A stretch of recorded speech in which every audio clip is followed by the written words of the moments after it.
But if we're talking about awakening through the chakra system, a lot of people believe that they awaken everything in the first chakra, then they move on to the second, the third, the fourth, the fifth, the sixth, the seventh, and that isn't what happens at all.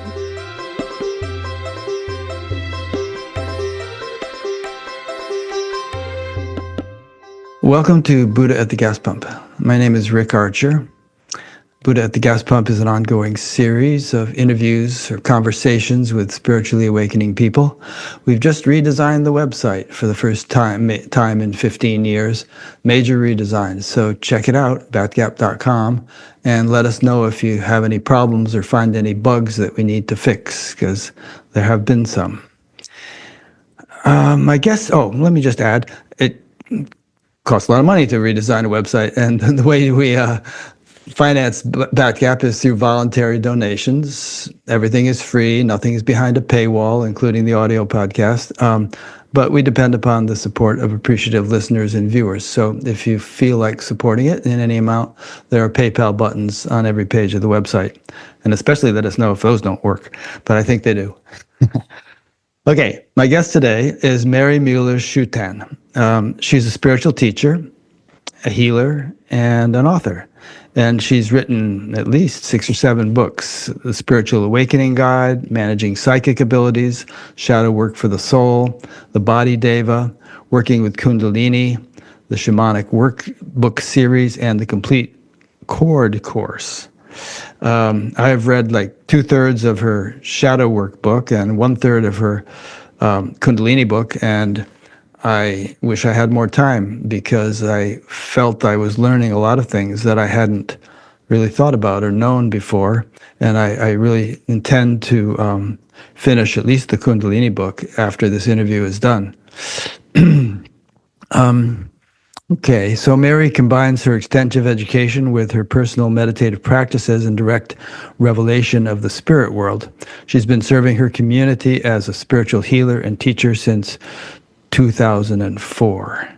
And the titles of her books more or less give you an idea of her spiritual interests, but she is also trained as a number of things: a body worker, Chinese medicine practitioner, cranial sacral therapist, energy work, shamanic worker. And Mary says that much of her work is as a representative of the dark feminine, shadow work, spiritual awakening through the body, emotions, etc. So I think we have a lot to cover, and I encourage the live audience to send in questions. And I think maybe we'll start, Mary, by just having you give us a little biographical sketch, how you got into all this. I listened to it in one of your books, and it was an interesting story. So, in as much detail as you wish to share. Sure. I grew up interested in mythology and spirituality, and had certainly some spiritual experiences growing up.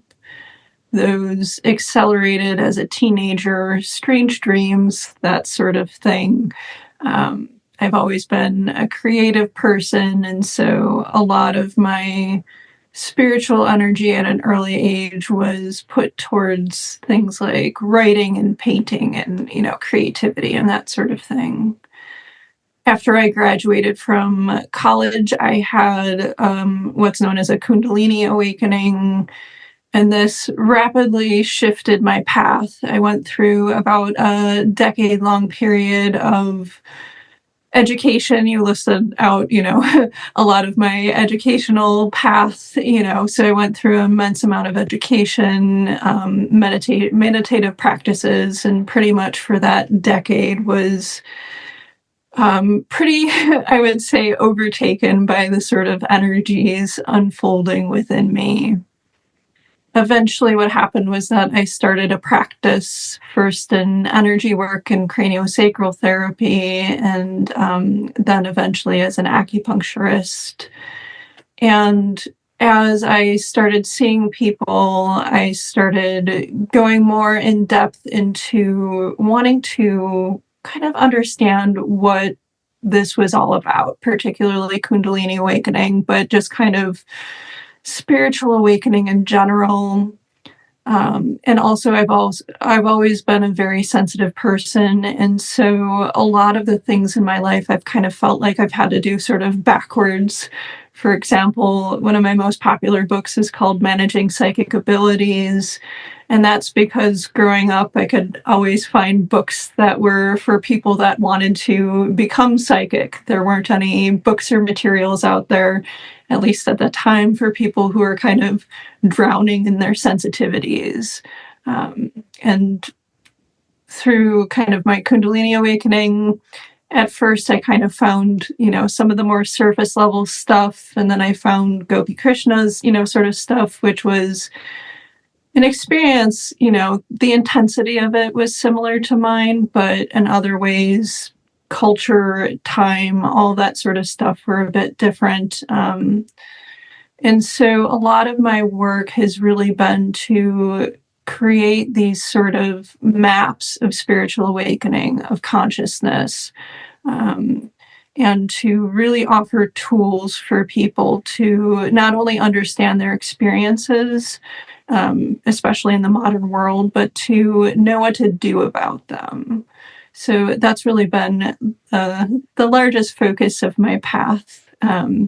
And so since that point, I've just been continually evolving, continually unfolding, moved a couple of times, and now I'm in a place where I'm a spiritual practitioner. I offer spiritual healing services. I'm a spiritual teacher. And I have books out there for people that are looking for all of the skills and understandings that I offer. Good.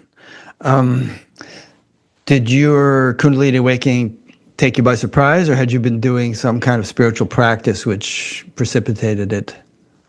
It took me by surprise. It sounds so odd to say it now, but for the first about 7 years that I was experiencing a Kundalini awakening, I was in denial about it, even though I was doing odd things like spontaneous yoga postures and having a lot of intensive spiritual experiences. I did find a group online at that point that was early on that was helpful for me, kind of early days of the internet, but I had been interested in spirituality as a kid and as a teenager, but as a teenager, you're not really, at least I wasn't, like totally invested in the practices. I would be interested in chakra meditations and Zen Buddhism and, shamanism a bit, but nothing was really, kind of an intensive practice for me at that point. It really took the Kundalini awakening for me to get to a point spiritually where there was such intense energy flowing through me that I felt really directed and guided to go in specific directions in my life. So my short answer is that I say that it is very spontaneous because the undeniable symptoms that happened were very spontaneous, but I can now see and look back and see kind of many emergences of it from childhood. Mm-hmm. In addition to spontaneous yoga postures and energy flowing through your body and stuff, what were some of the other symptoms? A lot of trauma and emotions coming up. That was one of the biggest things that happened, was that as a result of Kundalini awakenings, what happens is that it is, the best description I've ever heard of it is the forced flow of consciousness. And so you do feel this intense energy flow going through your body. And what is that doing? That is releasing, that is unfolding, that is trying to move everything out of the way that isn't pure consciousness. And so for me, I hadn't done much personal work at that point. I had a vague sort of understanding, interest in psychology and philosophy and that sort of stuff, but it was all very mental. It wasn't embodied at all. And so to suddenly have all of these emotions and traumas coming up through my body, to have increasing dreams and visions and experiences of things like past lives, that was all such an intense opening for me because it took me way beyond the consciousness or the perspective that I had on reality prior. Did you remember some particular past lives that you could care to recount that might have been logical precursors to having a Kundalini awakening in this one? You know, most of the past lives that I've had have been, somewhat mundane. And that's what I find with a lot of people. So, but I have experienced a tremendous amount of healing from them. I had a past life in which I remember being killed as a soldier, and I didn't know the word bayonet at that point, but I heard the word bayonet and looked it up and was very surprised. I had a lot of past lives that had to do with starvation and stuff like that, which drastically impacted my views on food and that sort of stuff. But I've also had past lives in which I have been, herbalist kind of, witchy sort, healer sort, those sorts of things. But you tend to have stuff come up in your system during a spiritual awakening, in terms of past lives that didn't end so well. So some of those past lives in which I have done spiritual practices, for the most part, went pretty well. I had a past life as a poet that really didn't go very well. I had a past life in which I started intensively reading St. John of the Cross, Dark Night of the Soul, that sort of stuff. I was very interested in Christian mysticism. Basically, somebody who is imprisoned for his spiritual beliefs. And so I don't, I don't call myself, St. John of the Cross or anything like that. But there was a reason I was drawn to his work during that time, and Thomas Merton's work at that time, because I was sort of processing a past life in which I very much was attempting to share my spiritual thoughts, my spiritual ideas, and they were not met well by the culture. Yeah, that's been the fate of many people. Yeah. There was an Italian monk, Giordano Bruno, I believe his name was, and he was burned at the stake for suggesting that the stars might be other suns like our own, and they might even have planets around them. Yeah. Terrible thing to think, right? Yeah, I love his story. Yes. Yeah. Very interesting. You certainly remember a lot of them. I hope you weren't burned at the stake for being an herbalist during the Inquisition or something. I wasn't. Some of those lifetimes were actually pretty mundane. So Yeah. it would have been, sometimes at a certain point in my life path, I was looking for more excitement. But, now I'm just like, okay, I was an herbalist. And that's part of the reason why I was drawn to herbal medicine this lifetime. Yeah. For some reason, yesterday I was just contemplating what a meat grinder planet Earth can be. How difficult so many people's lives are. And if you're kind of feeling, enjoying your life and all, it's a little bit out of your sphere of influence or awareness. But when you realize what's happening in South Sudan or Gaza or Haiti or many of these other places, people, the Earth isn't an easy place to incarnate on for many people. It is not, with awareness definitely comes awareness of suffering. And, I know you've talked about things like spiritual bypass and stuff on your show, but it is very easy to use spirituality to, put ourselves in a bubble and ignore things instead of really seeing things clearly. And so if we do expand our awareness, what happens is that, the world is a heartbreaking place. It isn't a fair place. It isn't a place where a lot of us are allowed to thrive. And that's really unfortunate. Yeah. Well, hopefully that'll change in the coming decades. One can always hope and do what one can to bring that about. Did you study Joan Harrigan's work at all when you were studying Kundalini?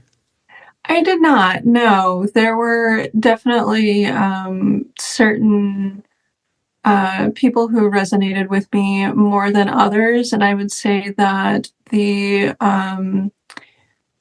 book that the books that really resonated with me were Irina Tweedy's, which is a Sufi, Daughter of Fire. yeah, Daughter of Fire. And through that, I found Lillian Silburn's work on Kundalini, and her guru, who is Swami Lakshman Ju, Oh, which, sure. Kashmir yeah, Shaivism. Kashmir Shaivism, which was his. It can take a little bit to find his work, but it is well worth it for anybody experiencing a Kundalini awakening, because he really talks about embodied spiritual awakening and spiritual awakening through the chakra system, which is resonated very deeply with me because it paralleled my own experiences. Yeah. Well, as I said, I've only read about a third of your Kundalini book so far, but I've found that the understanding you're presenting is very nuanced and detailed. And, I was learning things that I had never really heard before. And, in comparison to which, I think a lot of people have a somewhat simplistic view of Kundalini, and they mistake certain things for a Kundalini awakening that may not be. You cover that in your book. And I found that your analysis of the different chakras and the fact that the Kundalini sort of rises through different chakras, in addition to having to work through various sheaths around each chakra, was interesting, because the Kundalini could rise to a fairly high level, and yet some of the lower chakras might be still encrusted with these sheaths and that can be a rather precarious situation to be in, because you can be endowed with certain insights and capabilities and so on, but there's a lot of stuff that hasn't been worked out, which can end up getting you in trouble in terms of your behavior and so on. Maybe you could take it from there and elaborate on some of that. Sure. So for the first part of things, I will say that the way that Kundalini awakening sort of came into the Western world, we kind of use it as a term to mean any type of spiritual awakening. And really, there are a lot of different kinds of spiritual awakening. Kundalini awakening is one of them. And so I cover all those different types of awakenings in my book, The Spiritual Awakening Guide. Before you go on, so can one have, does Kundalini awakening, even though it might be defined differently in different cultures, ultimately have to be part of any really complete, mature awakening? That mechanism must be there, even if societies use different terminology and so on. Yeah, I do think that it does. I'll use kind of the tired analogy of the mountain. At a certain point up that mountain, a Kundalini awakening happens. But for some people, they have put in prior work. They have, gone through other types of spiritual awakening. They've gone through, psychotherapy, yoga, like all of that sort of stuff to prepare their system. And to get their consciousness to a point where Kundalini awakening is still a big deal, but it isn't sort of a life destroyer or like sort of a cataclysmic event that it tends to be for people who awaken spontaneously. And, for example, I work with a lot of people who are prior atheistic, or they're, doctors, scientists, and they come to me and they're having all these spiritual experiences. And it is incredibly hard for them because there is a lot of resistance there to having a spiritual experience, to going through something spiritual in the modern world, because it would mean deconstructing significant parts of their identity and how they see reality in order to accept spirit and in order to accept that they're having a spiritual awakening. So I do think that people at a certain point, no matter what path up the mountain that they are, kind of venturing forward, have a Kundalini awakening. The people who tend to have more difficult Kundalini awakenings experiences are because either they didn't go through, there's kind of a pre-Kundalini awakening period, in which the more surface energies of the body awaken and open. So kind of the like the acupuncture channels in the legs, and arms, and just kind of throughout the body. Those channels opening beforehand is really helpful, as is getting to like kind of a psychologically good point with things, because the people that have a Kundalini awakening, that where they start from a point where it is spontaneous, where it is unexpected, where they don't have a support system, or the ability to reach out for support because of where they may be in terms of their consciousness. Um, they tend to be the individuals that have the most difficulties with Kundalini awakening. And so Kundalini awakening, just to offer a basic definition, is a force flow of consciousness, and the classical understanding of it is that it is a curl of energy, of potential energy, that is located within our sacrum. And so what happens is that when this curl awakens and opens, it goes up the midline. A lot of people use snake analogy. It's the same thing, but originally it's thought of as curl. Goes through the midline, goes through the chakra system. And the point is that that snake or curl fully unfolding, fully straightening until, you get to the crown and a bit above the crown to fully, open up and have the midline and all of the chakras in our system be flowing. Mm. Would you say that it's a fair assessment, a fair statement to say that it's probably better to prioritize just purifying and strengthening your system than to make some big effort to get Kundalini to rise? Because you're not going to want it to rise if your system hasn't been properly prepared. It's only going to mess things up for you.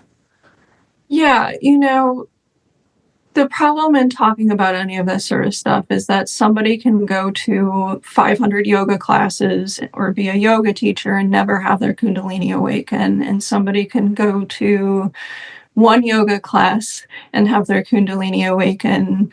And so there's a bit of, what's going on in terms of larger forces like fate and destiny and, all of that sort of stuff Past that are lives, kind of, out of our control in a certain regard for things. But ideally, if somebody, is experiencing any type of spiritual awakening, any type of, including Kundalini awakening, the thought for me is always one of energetic balance, of embodiment, and of, seeing how functional they are in this world.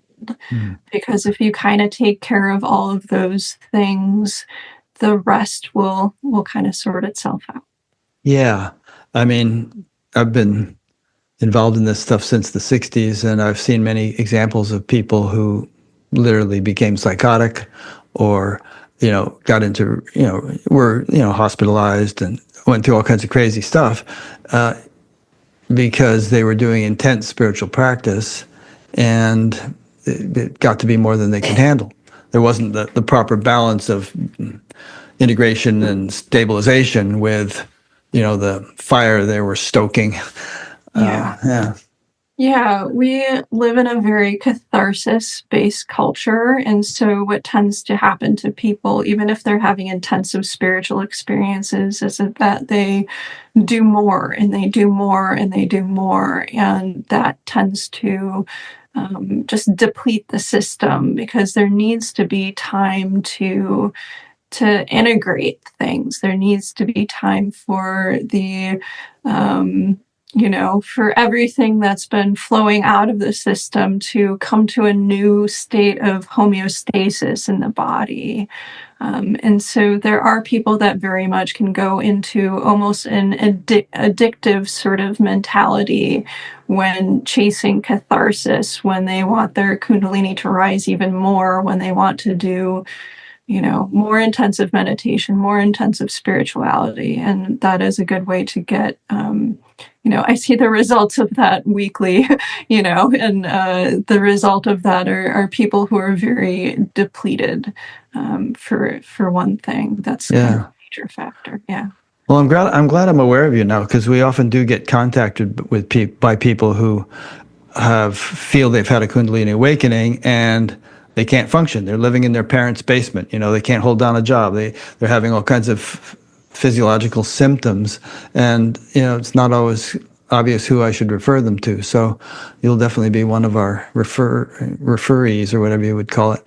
Uh, uh, Yeah, yeah, well, thank you. And people, my book, Working with Kundalini, is definitely a resource that I would point people to get kind of familiar with me, especially if they are having a Kundalini awakening, because I always try to provide, essentially maps of spiritual experiences, but also really practical tools and suggestions as well. And so, in particular, for the book on Kundalini awakening, I include things like self-inquiry questions, as well as, at the end, I talk about all different types of body work and practices and dietary stuff that people can look at, and see what resonates with them, what feels right for them in their own awakening. yeah. And there might be things you would proscribe, which is the opposite of prescribe. In other words, like, I remember this guy who was trying to awaken his Kundalini. He was doing like a half hour of fast pranayama at a time, and Yeah. things like that. And kind of flipped him out. So you just have to. This stuff is powerful. I'm putting this out. I'm dwelling on this because I want this to be a cautionary note for people to be careful. Safety first is a good motto to adopt on the spiritual path. Yeah, safety first is always something that I suggest, to people, especially because I see the opposite end of things. I see people who have gone through, 30-day meditation retreats, who've, gone to, ayahuasca ceremony after ayahuasca ceremony, and they've had some profound experiences, but they're also, maybe dissociated from reality, or just kind of not grounded. Maybe they just haven't integrated their experiences in a wide range of energetic, spiritual, as well as emotional imbalances can result from that can take a bit to recover from. Yeah, and so not to put words in your mouth, but I think you would agree with me that that a spiritually mature state should be a very well integrated one. One in which you're able to maintain worldly responsibilities if you have them. It wouldn't necessitate retreating to a monastery because you can't function in the world. Maybe that's your natural thing to be in a monastery, but for most people it isn't. And so you should be able to hold down a job or do whatever life requires of you, and yet enjoy an awakened state of consciousness. And if that does not describe a person's experience, if they've been incapacitated by spiritual practice or spiritual awakening, then some remedial work is needed, I think, to integrate and stabilize. Yeah, I mean, those are definitely words that would come out of my mouth. Yeah.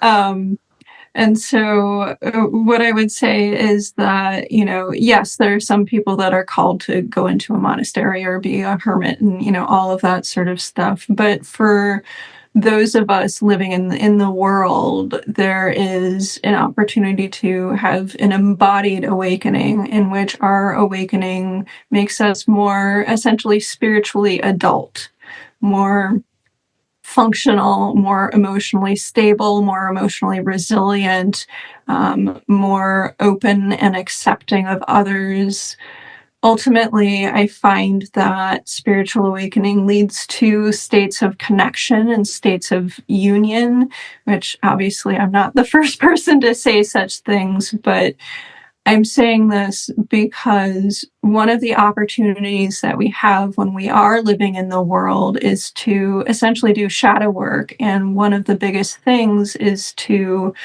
get ourselves to a point where we can experience oneness with other human beings. And what essentially that looks like and that feels like is that each person that you meet, seeing a part of yourself reflected in that person. So instead of finding separation, animosity, anger, battles, whatever is going on, we have an opportunity when we're living in the world to utilize the people that we meet as our teachers, as a way of seeing what we have left to work on within ourselves to become more conscious.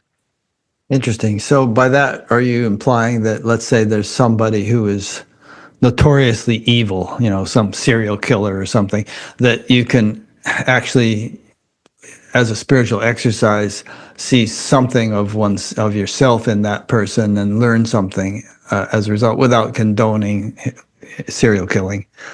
Yeah, of course. Obviously you're not going to get to a state of, well, hopefully, like, yay, serial killers. But we're talking about, like, deep shadow work here is that, yeah, all of us have parts of ourselves that we might define as narcissistic, as sociopathic, as psychopathic.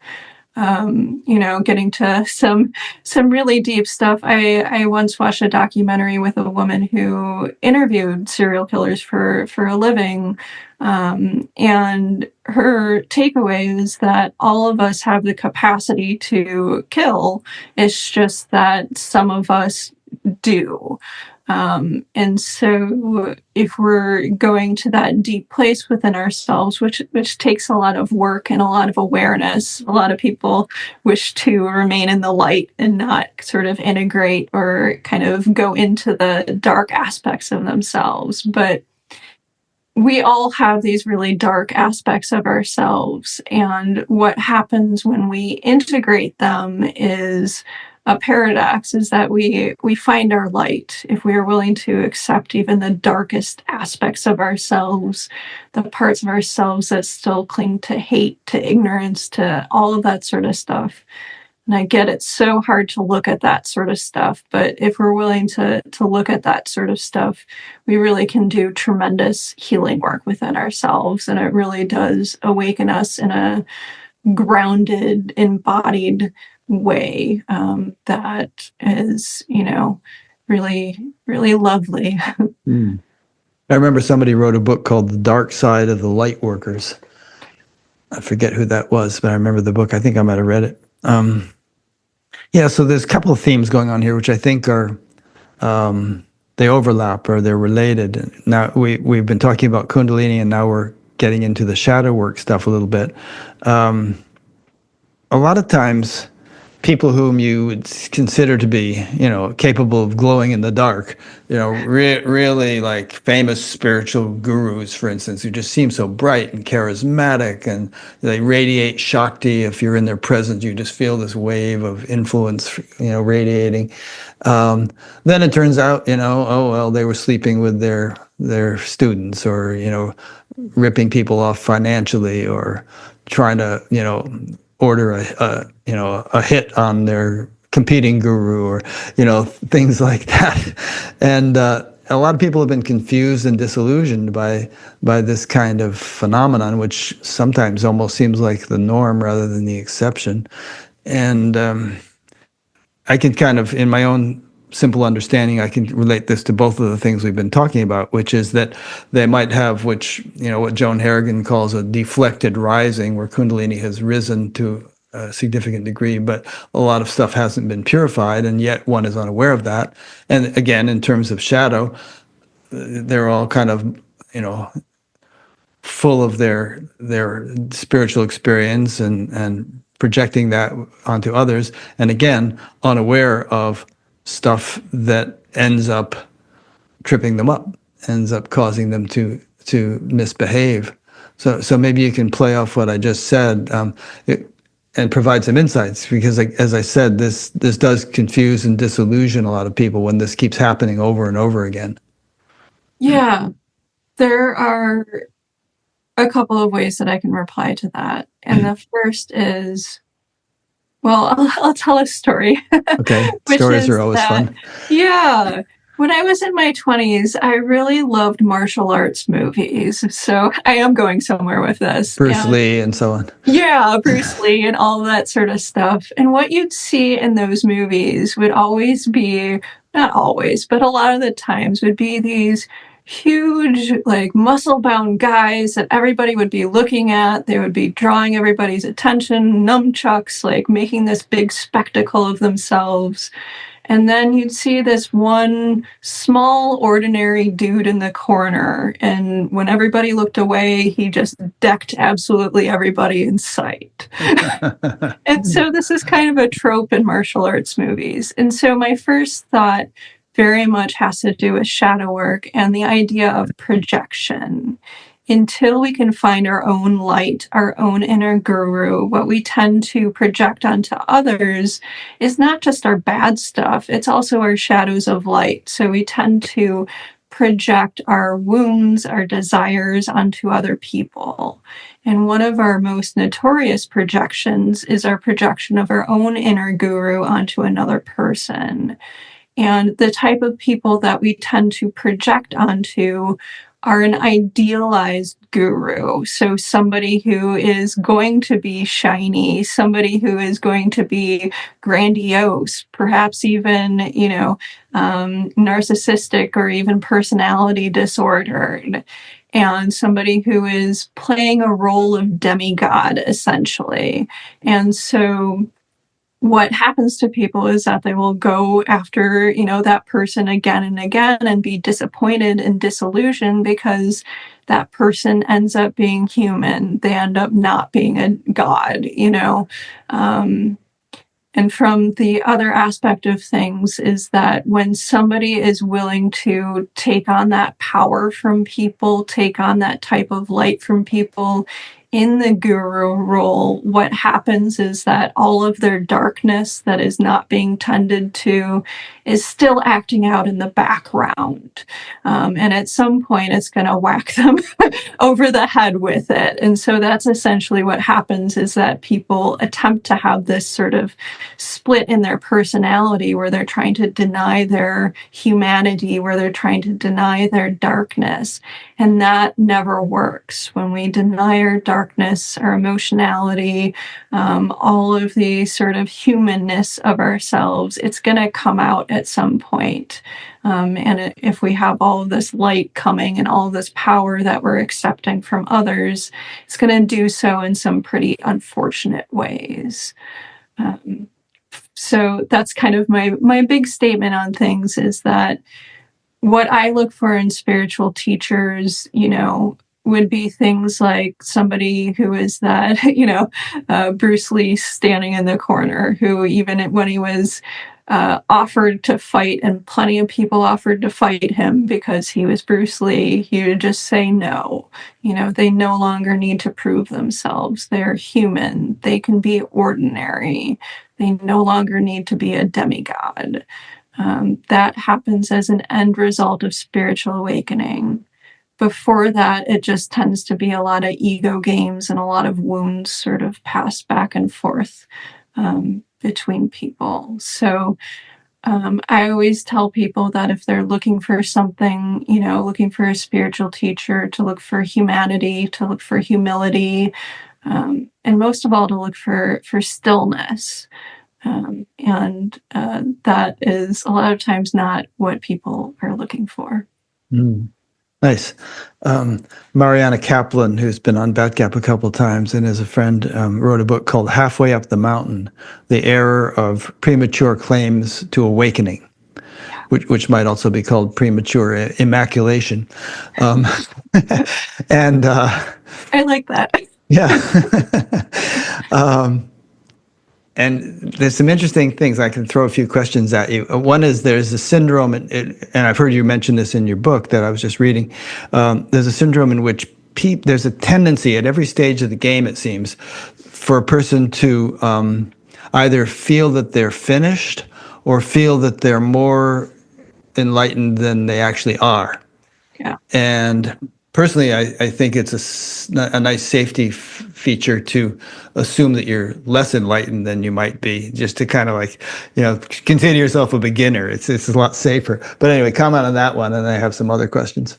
Yeah. So I will say that one of the things that I have discovered, the more conscious that I've become, it's sort of like the smarter that you are, the more you realize the limits of your intelligence. The more conscious you become, the more you become aware of the limits of that consciousness. Which is true in ordinary knowledge, too. I mean, if you're a physicist, the more you learn, the more you realize how little you know.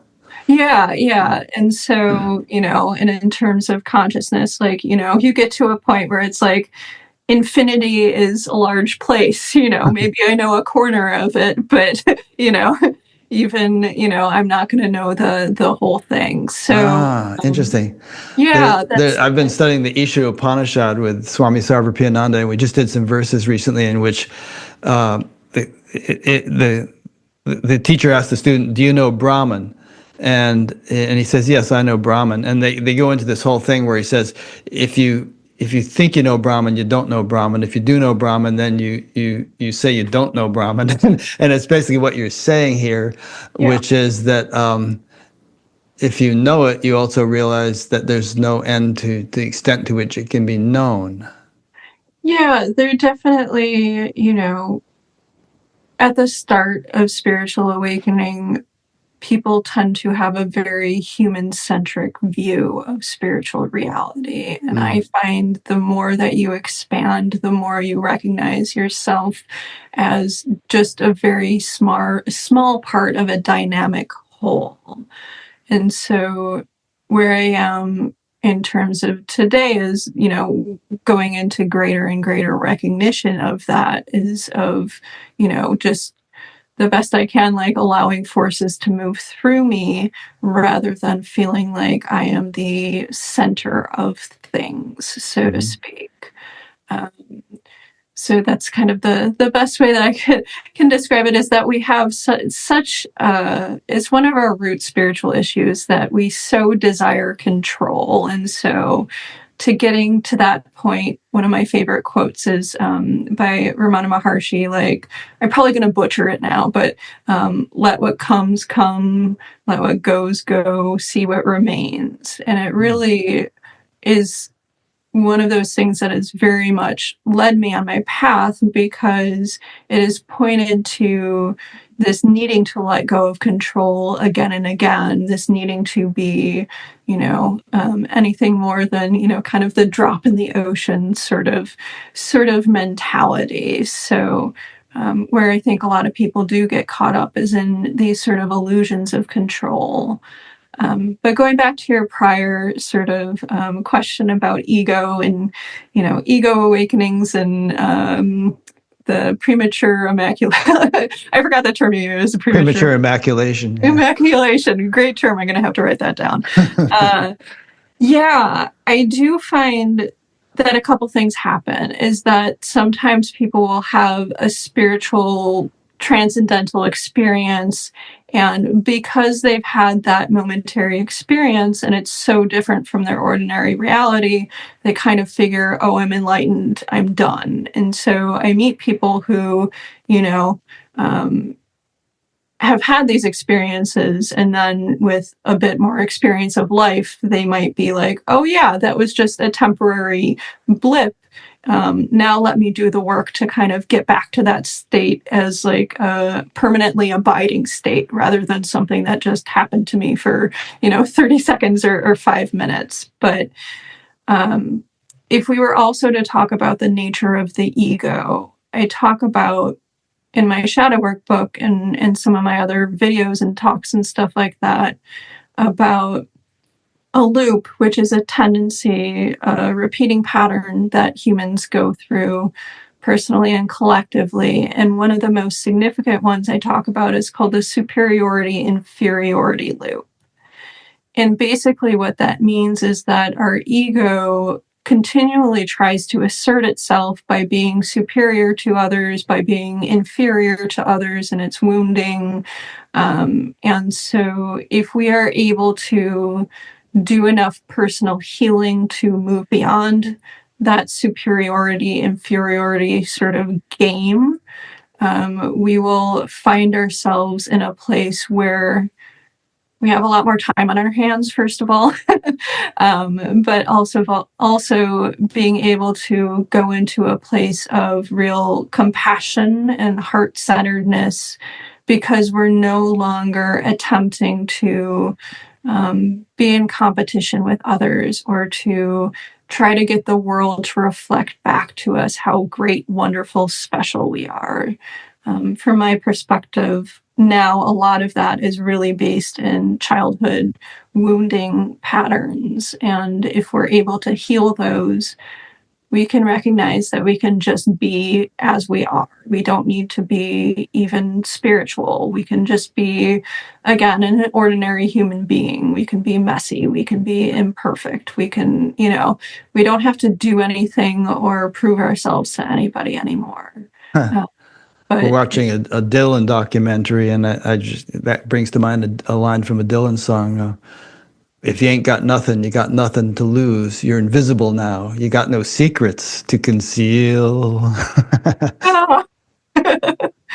Yeah, exactly. So I'll let Dylan speak that into truth. Is that is very true. Is that that is one of the largest things I find, that if people are really willing to look at that and work at that they will, whatever they're looking for, personal healing, awakening, greater consciousness, that they will find if they're willing to look straight at that tendency, that loop, and how it plays itself out in their lives. Regarding being done, a friend of mine used to say, "How do you know you're done? Did somebody stick a fork in you?" Well, it's interesting because, so I will say that in many ways, I feel like I am done with my Kundalini awakening. But I say that in knowing that when you get to a certain, I don't want to say perspective, is that things become very paradoxical, is that you can sort of be done with things and not done with them at the same time. And so I kind of classify myself as, being done with a Kundalini awakening after some, 18, 19 years of it. I really classify the end of it in 2019, because I'm no longer getting the symptoms of, kind of the large shifts in consciousness, the shaking, the moving of the body into different positions. My consciousness is pretty steady. It doesn't shift like it used to. I was actually reflecting the other day that I can kind of miss a bit having these big consciousness leaps, or these sudden realizations that sort of topple my reality down, because I don't experience them, or don't, probably after I say that, it'll happen after this interview. But, I don't really desire to change my consciousness much anymore. And it doesn't happen as much as it used to, I guess I'll say. Yeah. Well, a couple of thoughts on what you just said. One is that I presume you would agree that end of Kundalini symptoms does not mean the end of spiritual development or personal development. It's just the end of Kundalini symptoms, but there's more. And regarding flashy experiences coming and going, as you're quoting Ramana, as Ramana used to say, and I'm sure many other teachers, if it comes and goes, that's not it. Or as the Gita says, the unreal has no being, the real never ceases to be. So realization isn't like a perpetual flashy experience or something. Yeah, I would definitely agree with that. And I definitely went through a long period of time. At the beginning, we were talking about my educational path, and really for 10 years, I devoted myself to doing all of these intensive programs and having these, cathartic experiences after cathartic experiences that are kind of like, the equivalent of jumping out of an airplane, where you do get that sudden sort of like, oh wow, like reality is totally different than it was 5 minutes ago, sort of thing. And so I do relate to people who are still in that phase, but I'm also glad that I am not. Yeah. That might also be a hint for people who are using psychedelics. Firstly, you wouldn't want to be in a perpetual psychedelic experience, but still, anyway, these intermittent experiences you can have with psychedelics are not necessarily going to lead to a permanent, abiding realization that if you do it enough times, finally, it's going to stick. Would you agree with that? I would. I would say that psychedelics can offer such an important perspective shift where people really can look at their experiences of reality from kind of a top down sort of perspective. So, getting enough space from their experiences to truly reflect.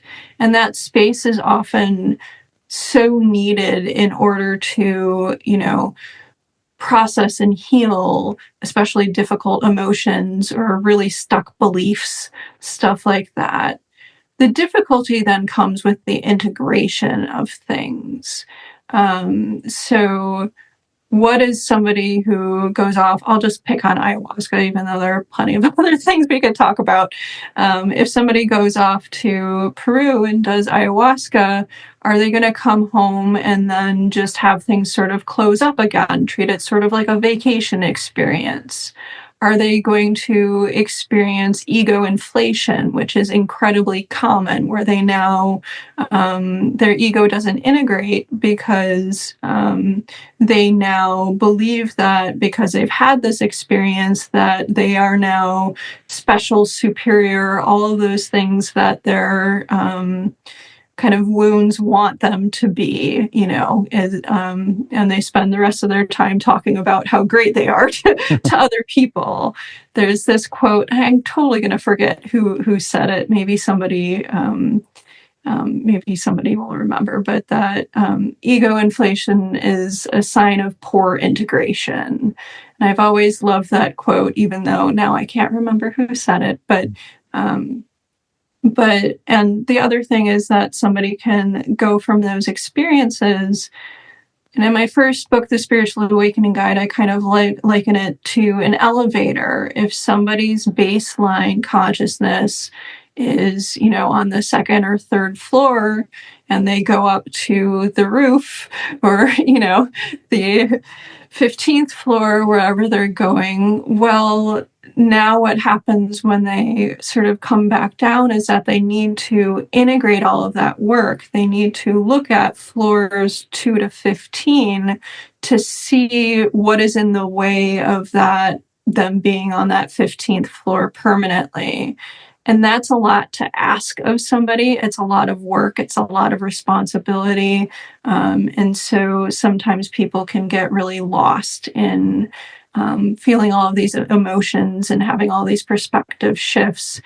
But there are parts of them still at the second floor and parts at the 15th, and maybe a part of them at the roof, so to speak. Yeah. I just looked up your quote. It looks like it was Carl Jung. Oh, was it? Probably. Yeah. I always mangle his quotes. Which It is funny. aligns with ideas from Carl Jung's work on individuation, where he emphasized the importance of integrating different aspects of the psyche to achieve wholeness. Ego inflation can occur when one aspect of the self dominates, leading to imbalance and a lack of integration. And then it goes on. That must be. I always have the difficulty of sometimes I will get a quote in my head and then I mangle it, and then it just permanently resides sort of mangled in my brain. Yeah. No, but it's an interesting theme that we're talking about, which is that you can kind of leapfrog to the 15th floor, or whatever analogy we want to use, and even kind of have an abiding experience there, abiding state, where you seem to be in a pretty high being, and you can carry on for years. But there's some stuff in the basement or in the lower floors that hasn't been dealt with, and it can eventually, it's going to have to be dealt with, or it could cause some problems. Yeah, and if we were to go back to that disillusionment about gurus, that's what so often happens. I did a video series on the chakras and talking about them as a pathway to awakening. And each chakra is essentially a perspective on reality. But if we're talking about awakening through the chakra system, a lot of people believe that they awaken everything in the first chakra, then they move on to the second, the third, the fourth, the fifth, the sixth, the seventh, and that isn't what happens at all. In fact, we kind of, again, leapfrog between them in order to go back. But really, ultimately, I find that people who are in later, what I might call later stages of realization, they all of a sudden have this very baseline first chakra stuff come up, and they tend to be kind of confused about it because they're like, I've worked through my childhood, I've healed like this sort of stuff, I've done this sort of stuff, why is this stuff coming up? And the answer is that for the crown to fully open, that at the same point, the root opens at the same time. And so there's a need to go back and look at kind of the gravel and the grit and the stuff that's still remaining in the root. Is there something one can do to progress most efficiently and safely? In other words, to process things in an ideal sequence, so one doesn't get too big for one's britches, and thereby get in trouble. And how would you know if you have or have not adequately processed something at a certain stage in order to enable you to safely go on to subsequent stages? Well, if somebody is going through any type of spiritual awakening, it actually in some ways is kind of easy, because what is coming up will continue to come up and sort of wave its hand until it's dealt with. The real question is if we sort of put our heads in the sand and ignore it, or are willing to look towards it. And so what I suggest for people who are spiritual awakening is to look at whatever is coming up and to process it, to work with it in an embodied way. There's such a tendency in the West to have spirituality be from the head up. And are so many wonderful ways to process things mentally, to quiet the mind, all of that sort of stuff. And I'm in support of all that sort of stuff. But until the body awakens, all of that sort of stuff is going to be in the head, the mind only. And so really finding a method. Of course, I'm going to suggest my book, The Body Deva, which is chatting with the body consciousness to heal. But there are so many different forms of body work out there in which, our bodies truly hold on to emotions, to beliefs, to traumas, to past lives, ancestral healing. All of this sort of stuff is locked in our body, locked in our tissues. And so I'm very much a proponent of body-based awakening, and really if we were to talk about the end of Kundalini awakening, it would be light consciousness going to every single cell of the body. And so my short answer is to look towards emotions, look towards themes that are coming up, because if you're willing to look at them, they will present themselves, and reaching out for support as you can from community, from whatever feels right for you in order to heal them, to look at them. Yeah, regarding support, I was going to ask, is this something most people can easily do on their own, or would most people actually need some kind of therapist or support in order to do this? Because it's too hard to sort of see your own blind spots without some mirror to help you.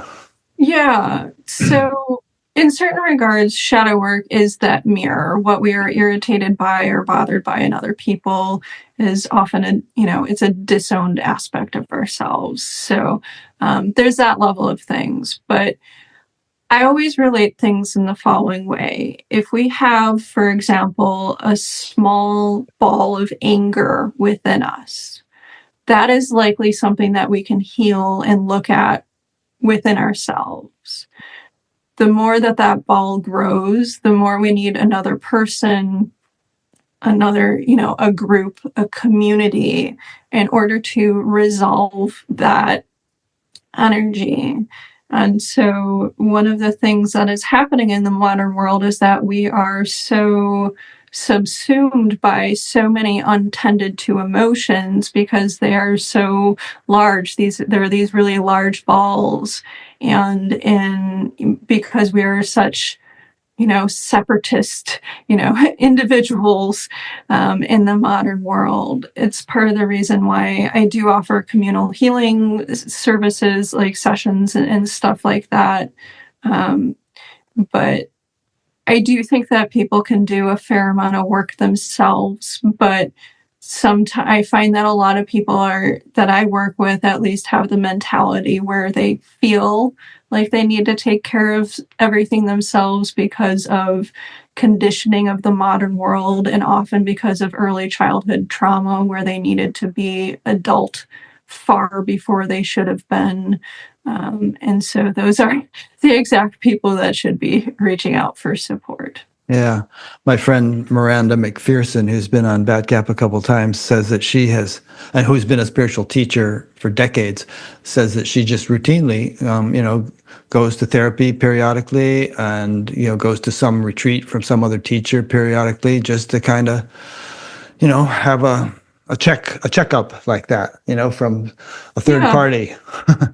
I still do that, and I do suggest that people do that. I have friends that I have check-in with. I have, a therapist, and sometimes people are worried because they're like, oh, I'm spiritual and I can't talk to the therapist about spiritual things. And that might be true, but any sort of therapist is going to understand feeling disconnected, feeling alienated, feeling sad, feeling, angry, all of that sort of stuff. So I do recommend that people reach out for support and resources, like if they have the ability to. I'm also well aware that some people are not in a place to be able to afford some of that sort of stuff as well. So I'm mindful of that, and there is a tremendous amount of work that people can do on their own in that case. A couple of thoughts have been in the back of my mind since about half an hour ago that I want to bring out, and it relates to all this. But one is, do you feel that sometimes it's kind of like almost a little dangerous in a way for one to become a spiritual teacher? I mean, we need spiritual teachers, but it's almost like you end up, with a bullseye on your chest, which you wouldn't otherwise have, and you might be surrounded by adoring supporters who tend to inflate your ego, or there might be some kind of energy thing going on that begins to compromise your own health, and things like that. So that's part one of my question about spiritual teachers. Okay. Yes. There is a difficulty and a blessing in being a spiritual teacher. The blessing is very much people coming to me and getting to a point where they learn the practices, they experience the healing that they need to until they don't need me anymore. Or maybe they only check in once a year, or, something like that, send me a Christmas card or, Hanukkah, something or other, that sort of thing. So that is beautiful to witness, is people's growth, people's resilience, people sort of taking back their power and their light until they have the discernment and capacity to, first of all, be kind of a spiritual adult, to get to a point where they really can rely on their own inner divinity, their own concept of self for a lot of things. So that is really a blessing to witness. I will say that I am different from a lot of spiritual teachers in that a lot of my focus is on spiritual healing. Um, and so a lot of my interest from an early age was, hey, I see and sense so many of these things. Let me educate myself. Let me start to describe it in a way in which I can relate it to other people. And so I'm very interested in kind of the mechanics or mechanisms behind things. And so a lot of my teachings very much have to do about offering skills and tools. So I will say that that kind of differentiates me a bit from some spiritual teachers. But I will say that on kind of the glass half full perspective of things is that yes, people are going to project all sorts of things onto you, and some of them can be lovely, and some of them can be quite unfortunate. And very rarely do they have anything to do with you. And so the truth about, spiritual seekers in general is that a fair amount of them are incredibly lovely people, but there is definitely a contingent of people who are struggling, who are unwell, who have a fragility to them, and that navigating those waters with that contingent of people can be quite tricky. Okay, good. Second part of my question is, there have been some well-known examples, and some not so well-known, but nonetheless true, of spiritual teachers, famous ones, who might have been proclaiming themselves as a life celibate, for instance, and yet having a string of sexual affairs and even fathering children and things like that. And I just think, I think to myself, what do they think in their quiet moments?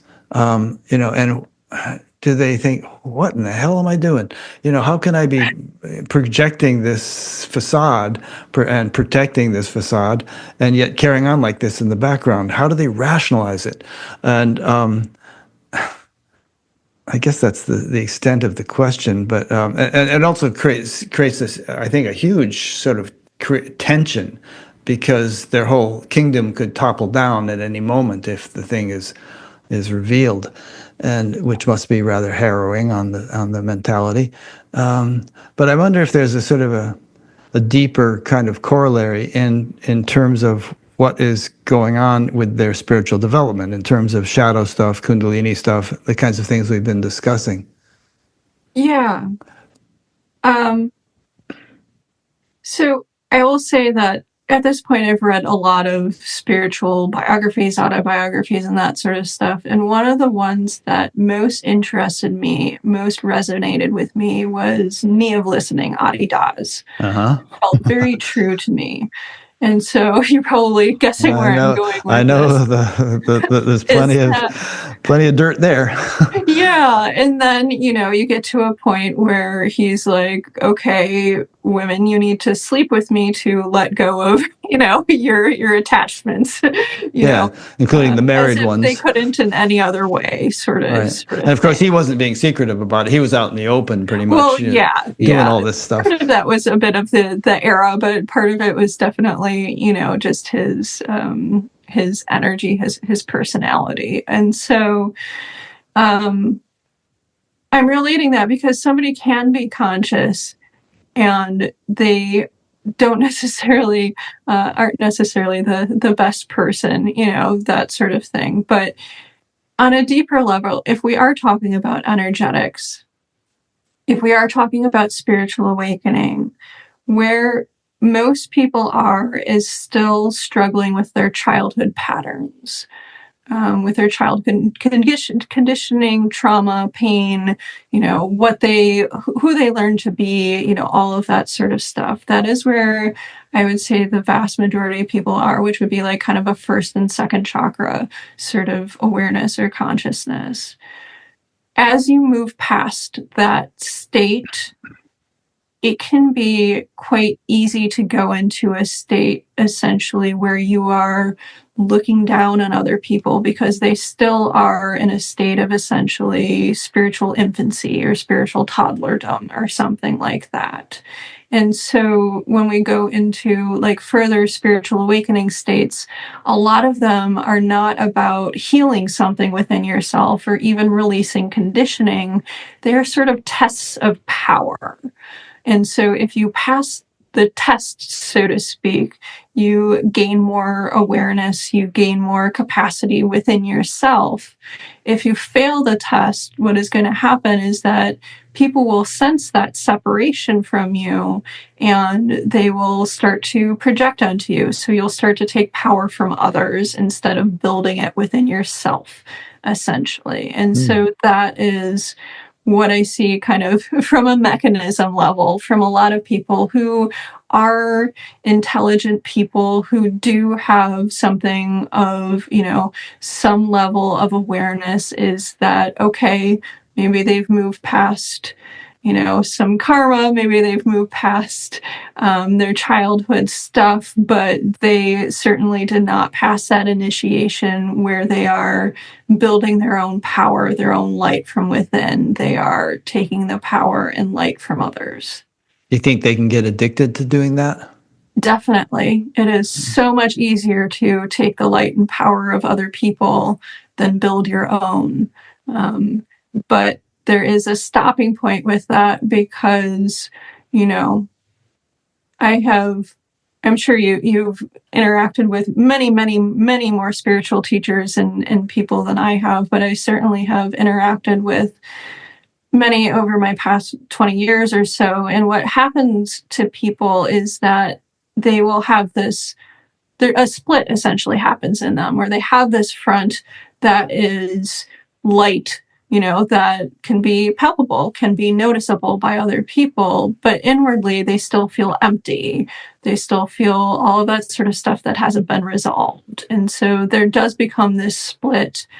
And in that split, their shadows grow even more because, they're not paying attention to them. But really, if you were to ask, if they were happy within themselves, if they're finding peace and stillness, if they were finding that divinity within themselves, the answer really is no, because what they're doing is just taking the light and power from and divinity of other people who are not yet at the point of claiming that for themselves. Yeah. This might be what you're saying, but I wonder if this applies to gurus whose modus operandi is to give darshan, sometimes in an assembly line fashion where, hundreds or thousands of people are getting darshan. I wonder, and the guru seems to be indefatigable. They can go on for hours.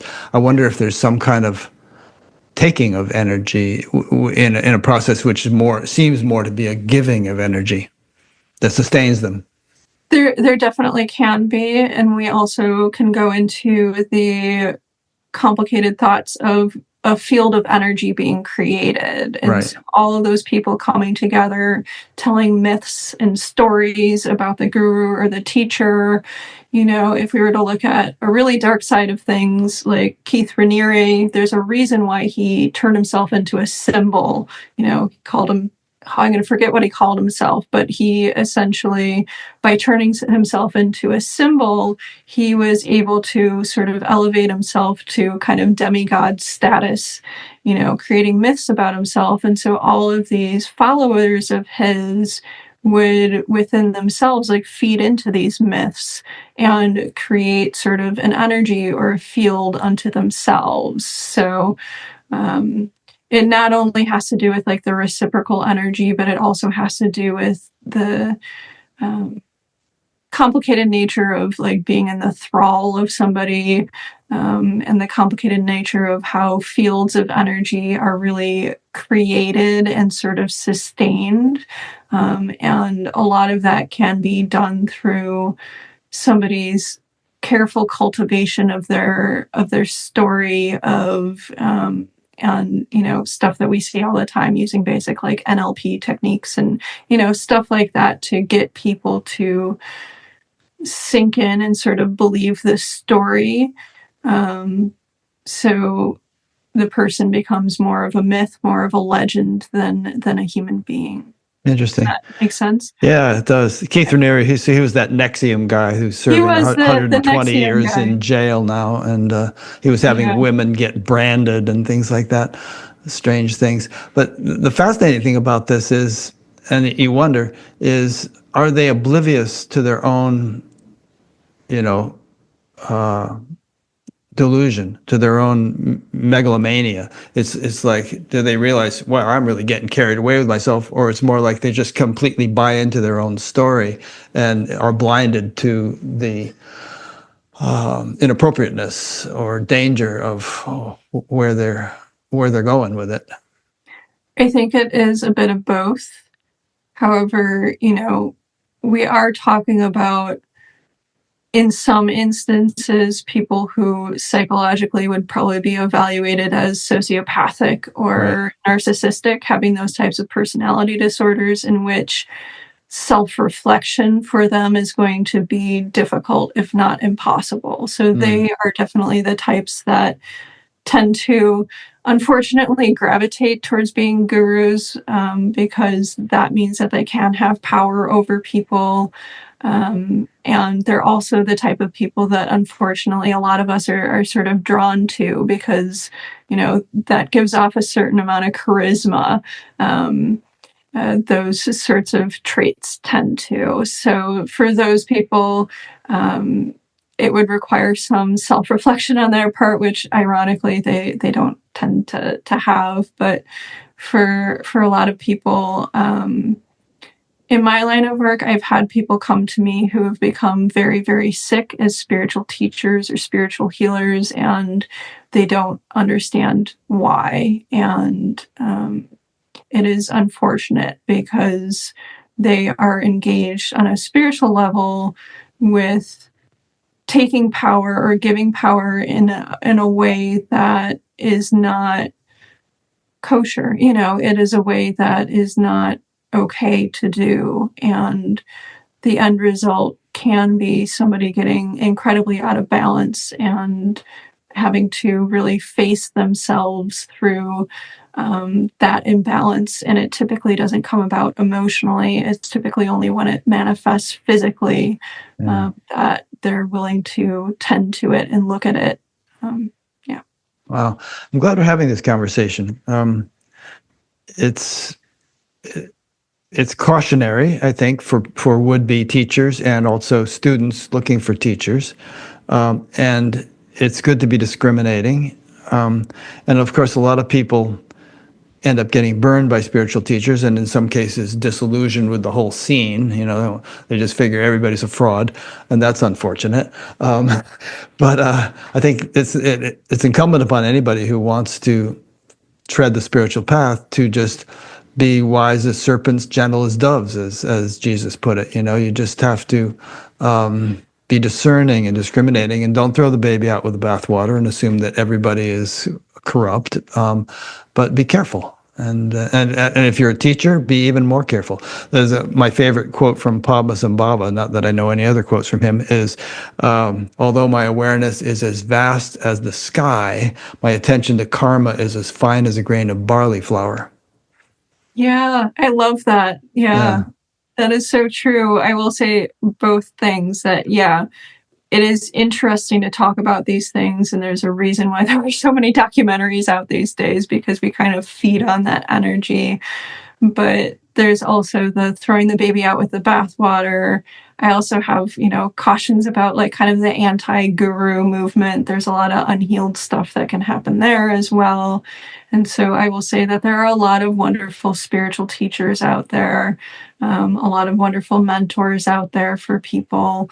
They just may not be kind of the loudest.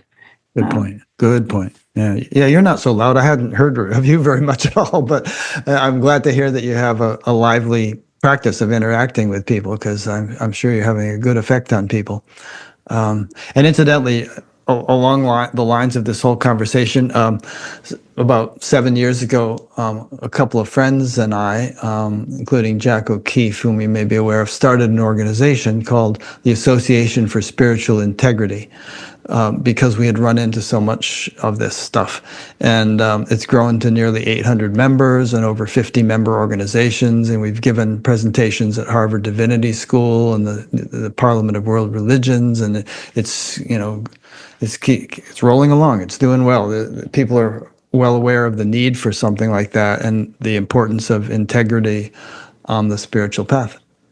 Excellent. It's always, this field can definitely be kind of a no man's land, so to speak. So yeah, kind of a minefield.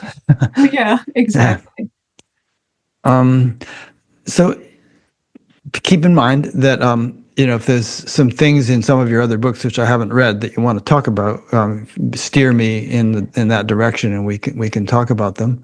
But one thing that comes to mind right now is that in your Kundalini book, you were mentioning some of the things you went through as you were going through that, like rather serious digestive disturbances. For instance, I think you said you lived on nothing but rice and avocados for 6 months or something.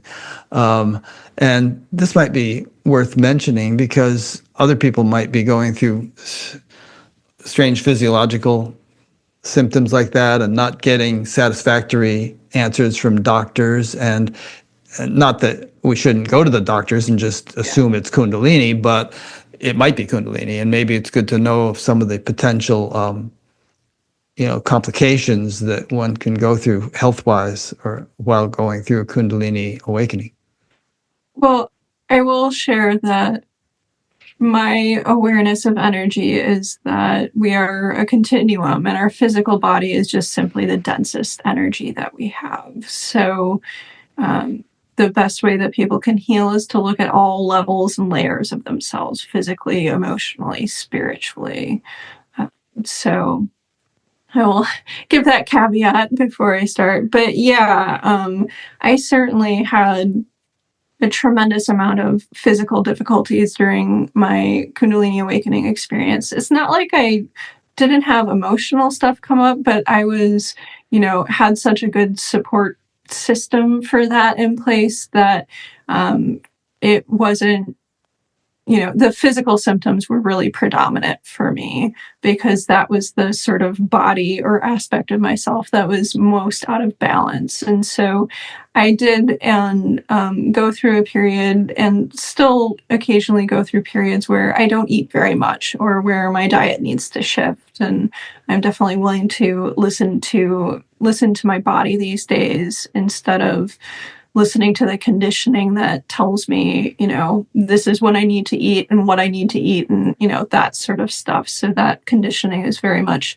unraveled in me. But when I was going through my Kundalini awakening, I had so much energy flowing through me and was processing so much that to add something to my body, for my body to process along with all of the physical, emotional, energetic stuff that was going on would be way too much. So I did go through periods where my body would just outright reject foods or wanted incredibly bland diets, or, wouldn't want me to eat for periods of time. And I will say, just to be very cautious, that I did do like nutrition shakes and, that sort of stuff during that period of time, that sort of thing, because, I definitely wasn't a breatharian or, anything like that.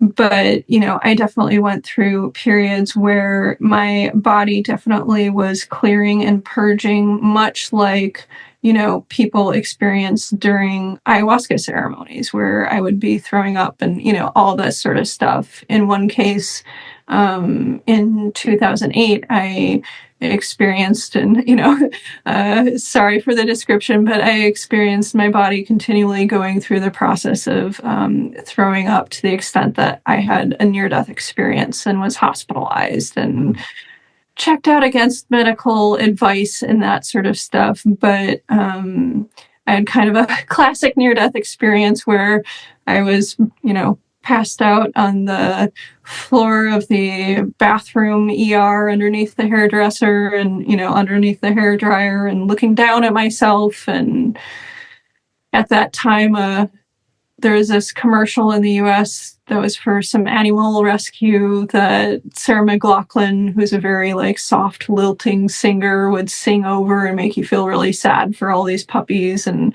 I kind of had that experience, looking down at myself, how sad and unfortunate and small I looked in that near-death experience. And, I could talk about it now, but, it was an incredibly difficult experience. And a big part of that experience for me was, on a spiritual level, was moving past the fear of death, which again is a deep shadow topic, but it was definitely something that I needed to, or at the time, my body and my spirit felt like it needed to experience to release that fear from my system.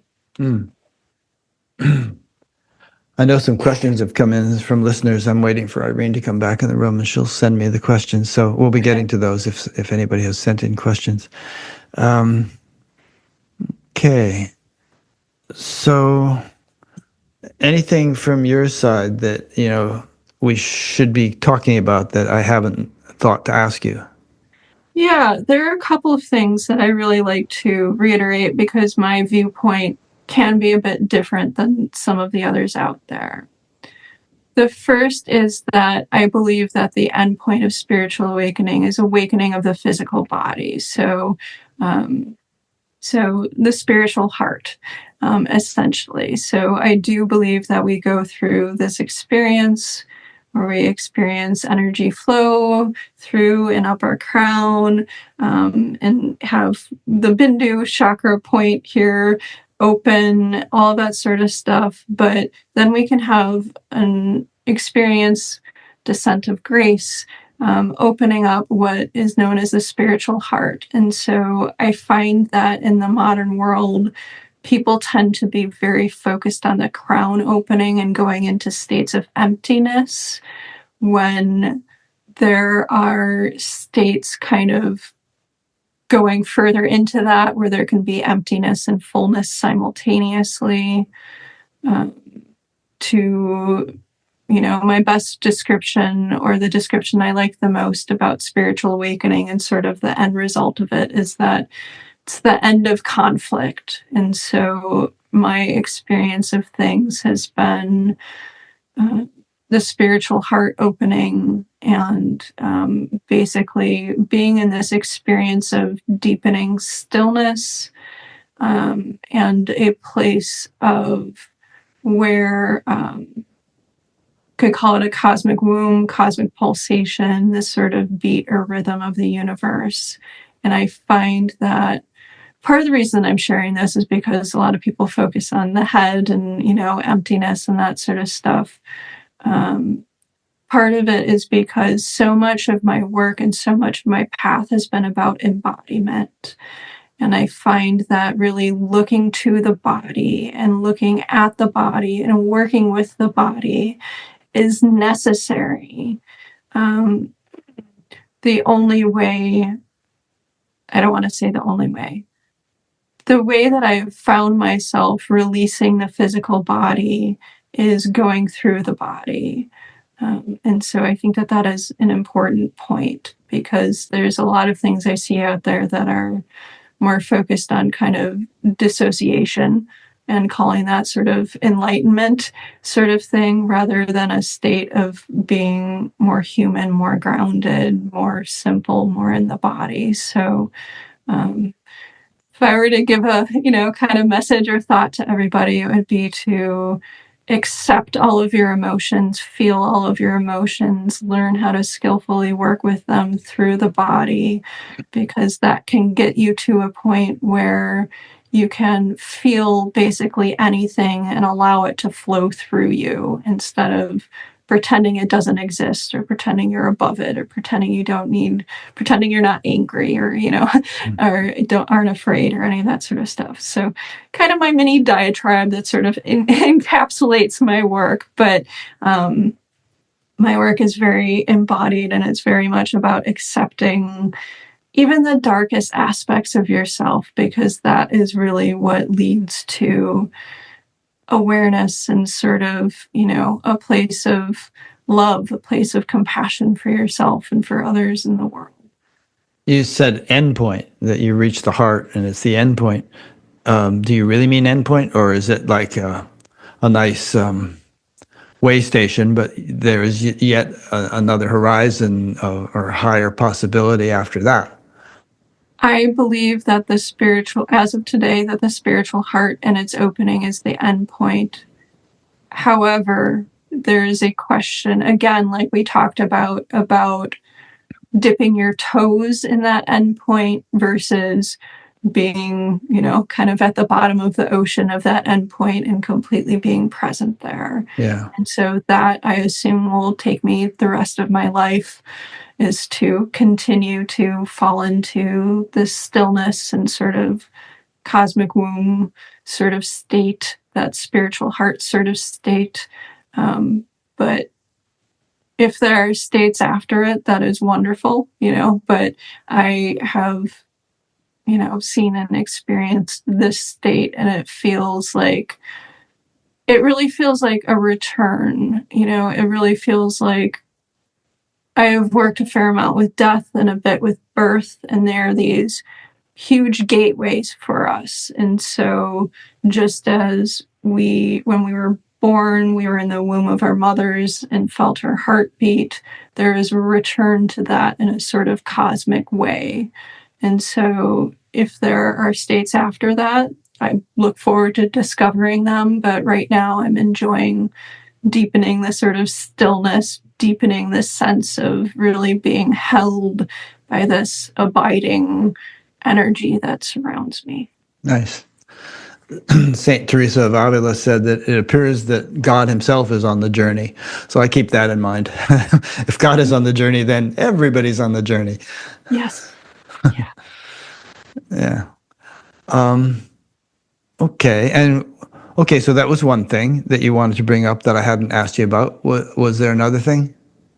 How about this? Well, go ahead, and if you want to take a moment to think of. I didn't mean to interrupt you. Yeah.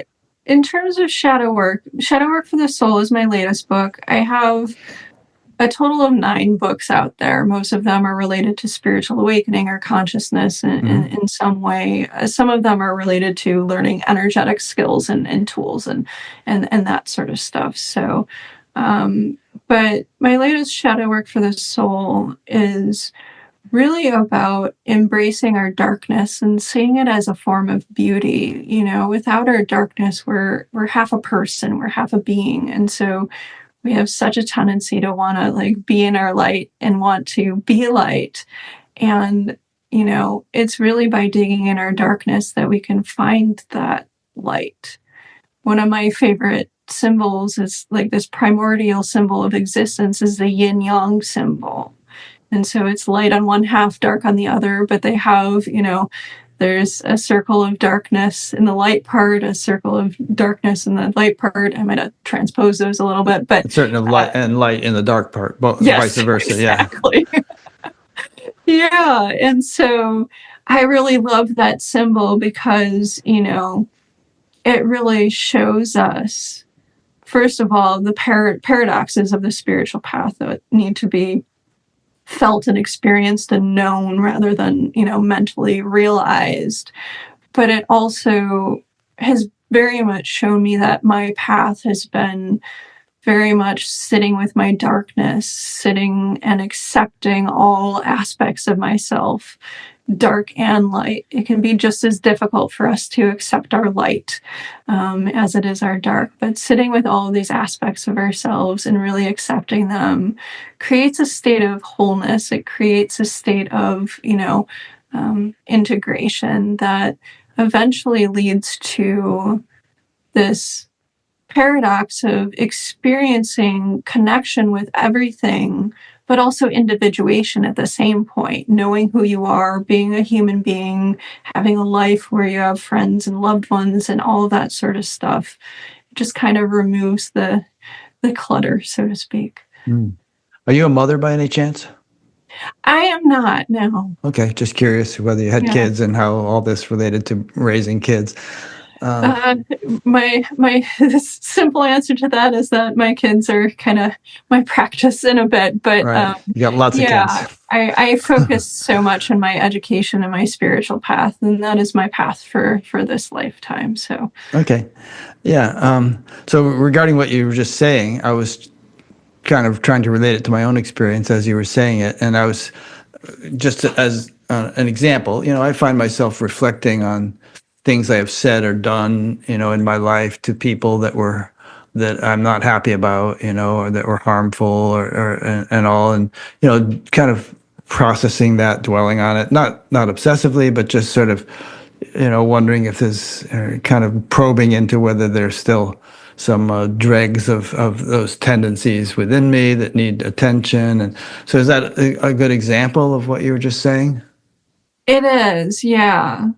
Um, when people are first going through kind of the first couple stages of spiritual awakening, they tend to focus on their victimhood. And as well, we should. We've been harmed by the world, we've been harmed by people and betrayed by people, and we should focus on that suffering, that experience. But we can get to a point where we can focus on the times that we've been a perpetrator rather than a victim, and looking at those and reflecting on those, integrating those, processing those, and in some cases releasing, their energy in order to move forward. So that definitely is a big part of shadow work. As a starting point for shadow work, where most people start is the understanding of the world as a mirror. And like, if we are living in the world, we have the advantage of being surrounded by people. And on an interpersonal level, what happens to the parts of ourselves that we're really blind to, our biggest blind spots, is that we disown them. And how we disown them is that we project them onto other people. Mm. And so by looking at what really bothers us in another person, we can start to notice themes, first of all. It's not going to be, oh, this one person is annoying. It's going to be, oh, I've noticed 10 people who are annoying in the same exact way. Well, that is a shadow part. Mm. And so somebody can do considerable healing work there. And it's also, we can talk a bit about collective shadows. Our own unhealed stuff, our own divisions within ourselves, the things about ourselves we're ignorant of, we not only put on other people, but we put into the collective. And so this creates, even, at the largest, biggest scale, things like wars and stuff like that. One of the easiest ways for people to start working with collective shadows is to look at pop stars, celebrities, politicians, because those are people in their own right. They're people who've had their own history, their own experiences of reality, but we also tend to push our most extreme shadows, hatred, ignorance, fear, onto, and also our shadows of light, or which that I mean our beauty, our ingenuity, our, talent, out onto, celebrities, politicians, social media personalities, and that sort of stuff. And so if we are willing to look at how we respond to celebrity gossip or news or any of that sort of stuff, and, kind of look at those triggers or experiences within ourselves, what happens is that we can learn that we have a right to experience whatever emotions we experience, but we can also use that reactivity to look at places within ourselves that are the most sort of divided, the most sort of ignorant, within ourselves as well. Yeah.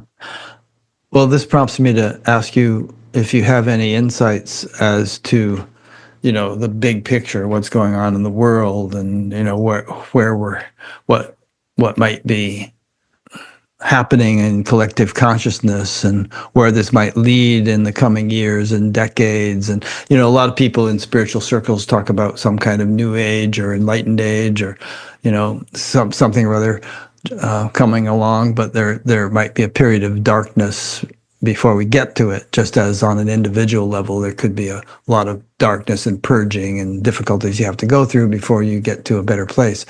You ever contemplate that sort of thing? I do, yeah. I grew up, reading stuff from the library. And so in reading spiritual books over the decades, you find that people That of that theme, decade will always say, like, this is the most important era ever, sort of thing. So Right. it's either like every era is totally special or maybe, it isn't. So kind of a dark joke. But I find that it's helpful to, from a very wide perspective, to look at reality as a bit of a pendulum swinging. And so that means that in order to make progress, typically that pendulum needs to swing back, and there's a need to go into like sort of a regressive period before it can kind of swing forward again, sort of thing. Yeah. From And a shadow pendulums never stop in the middle. That's the problem with pendulums. It is, yeah, but there is a question of like if it is swinging wildly, or if it is sort of swinging a little bit, More sort of gently, thing. Yeah, so we're in more of kind of a wild swing at the moment, so to speak. The other thing that I would say is that we are in a period that I would call kind of a period of the dark feminine. And basically what that means is that we are in a period where our own inner darkness, our collective darkness, our rage, our apathy, our passiveness, our ignorance, all of that is being sort of shoved out of us, our narcissism, all of it is being sort of shoved out of us. I always use ocean metaphors. So all of that sort of stuff that's previously been lurking on the ocean floor has come to shore. And ideally, things coming to such a light would allow for us to recognize them and heal them and change them in some regard. So that is kind of my positive thought, my positive swing on things. But what I would also say in like a glass uh, full, half empty half empty. sort of perspective is that we are living in an age of increasing disconnection from from spirit, disconnection from reality, disconnection from one another. In some ways, from a spiritual capacity, from a spiritual perspective, COVID was the ultimate, like, sort of physical demonstration of that separation, disconnection sort of energy. And so, going back to that idea of collective healing, do we need others for healing? We are sort of drowning in our untended to emotions, our hatred or spite or ignorance or fear, all of that sort of stuff. And that is definitely populating our world right now. So we definitely need people who are willing to take responsibility for themselves, to do their own work internally, as well as supporting others locally as they can, in order to shift things. So again, me being more positive, it is a wonderful time to do shadow work right now because so many things are out there that we can be reactive to. Yeah. Well, I could start to pontificate on some of the things you just said, but I think I'll restrain myself and ask a couple of questions that have come in. Okay. Maybe I'll pontificate after that. So let's see. Here we go. This one is from someone who refers to themselves as Cat Down the Road from Connecticut. I grew up in Connecticut, cat down the road, and I had cats. Question. Assuming one is ready for it, what is the best and fastest way to induce a Kundalini awakening? I would always recommend a teacher, but spinal breathing is one. Qigong, microcosmic, macrocosmic orbit is one. I would say to that, you really need to find a Qigong teacher to start basic practices before you do those. Other than that, things like flotation tanks, ayahuasca. Ayahuasca is sort of like the plant version of Kundalini. Mhm. In fact, some ayahuasqueros call it Mother Kundalini. But yeah, so I get that question quite a bit, and it's difficult for me because it's like, would I tell anybody to go down that road? Not necessarily, but some people are certainly ready for it. I would absolutely make sure that you have spiritual support systems in place, physical support systems. That you are, one of the things that I see most often is that people are not basically grounded. Their root chakra isn't open. And so what happens then is that Kundalini doesn't go up the midline. It, tends to go up one of the other tracks, which can lead to mental health and physical health issues. So Yeah. those are all my caveats. But yeah, things like qigong and spinal breathing are typically the thing, and ayahuasca and Right. flotation tanks, if you can find one around, or sensory deprivation tanks are some of the fastest ways, I guess. Well, we spoke about this earlier, and you alluded to it just now, that you don't necessarily want to induce a Kundalini awakening, or if you do, it should be approached very cautiously, because as you just said, you can end up with mental or physical problems.